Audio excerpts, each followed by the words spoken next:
একাপ চাহ আৰু এটা গজাৰ বাবে প্ৰচণ্ড মাৰপিট এজনে গজা খাই ভাল পায় এগৰাকীয়ে গজা খাই বেয়া পায় তাকে লৈ পুমা শ্ব'ৰুমত দুই পুৰুষ মহিলাৰ মাজত প্ৰচণ্ড মাৰপিট হয় আপুনি ঠিকেই শুনিছে এইটো যোৰহাটৰ তৰাজানস্থিত আভিজাত্য পুমাৰ শ্ব'ৰুম এইজন মনোজ দাস পুমাৰ শ্ব'ৰুমটোৰ কৰ্মচাৰী এই মহিলাগৰাকীও পুমাৰ শ্ব'ৰুমটোৰ কৰ্মচাৰী দুয়ো একেলগে কাম কৰে কিন্তু এটা গজা খোৱাক লৈ দুই কৰ্মচাৰীৰ মাজত প্ৰচণ্ড মাৰপিট শুনক কি কয় মনোজ দাসে তাহৰ গজাটো লৈ কথা কথা তেওঁ খাব মনে তেওঁ খাব নালাগে মই খাব মনে মই খাইছোঁ তেওঁ খোৱাৰ কাৰণে মোক বেয়াকৈ গালি পাৰিছে কেলৈ খাব আপুনি এনেকৈ বোলে আপুনি বোলে যি আনে তাকে খাই কাৰণে বোলে মানুহজনে চাহৰ মানুহজনে হেৰি পায় মই ক'লোঁ যে তুমি যেতিয়া খাবলৈ মনে তুমি নাখালে মোৰ তেতিয়া সেইটো কথা হ'লে তেওঁ মানে বেলেগ ধৰণৰ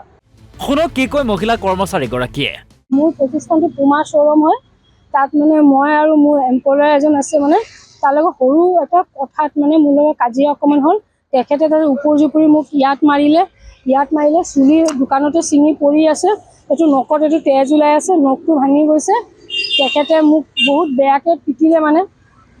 কথা নকল সাধাৰণতে সৰু এটা কথা লৈয়ে কাজিয়াখন হৈছিলে বেছি ডাঙৰ কথাও নহয় সেইটো কাৰণে তেখেতে মানে উঠি আহি কিনে মোক মাৰিবলৈ লৈছিলে তাৰপিছত মোক পেলাই কিনি মাৰিছে তাৰপিছত আমাৰ যোনজন মেনেজাৰ হয় তেখেতে মোক মানে ধৰিছে নহ'লে আজি মোক তেখেতে মাৰিয়ে পেলালে হয় কোন মানে নামটো কি হয় তেখেতৰ নামটো মনোজ দাস ঘৰ ক'ত তেখেতৰ গুৱাহাটী মিৰ্জা হয় মই পুমা ষ্ট'ৰত কৰোঁ তৰাজান এটি ৰোড দাদা তেনেকুৱা দাদাজন বৰ ৰাফলি হয় মানে ব্যৱহাৰ পাতি বহুত ৰাফলি হয় মানে মই মানে সদায় সহ্য কৰোঁ মানে সহ্য মানে ইমানে ৰাফলি মানে ব্যৱহাৰ পাতি তেখেতৰ মানে কাৰণ আগত মানে মোৰ লগত এনেকৈ কেইবাবাৰো কাজিয়া হৈছে মানে ছাৰলৈ এতিয়া জনালোঁ অনাবলৈ তাৰপিছত মেনেজাৰ আছিলে যোনজন মেইন মানে দোকানৰ ষ্ট'ৰৰ মেনেজাৰ তেখেত আছিলে তেখেতে মোক ধৰিলে মানে দোকানত কেমেৰা আছে কেমেৰা আছে দোকানত এইবাৰ শুনক কাজিয়াক লৈ কি কয় মনোজ দাসে চেণ্টৰ বটল এটা আমাৰ ডিঅ' বটল এটা উঠাই আনি পিনে মোক মাৰিছে তাৰপিছতহে মই হাত উঠাইছোঁ মই তাৰ আগতে তেওঁৰ ওপৰত হাত উঠোৱা নাছিলোঁ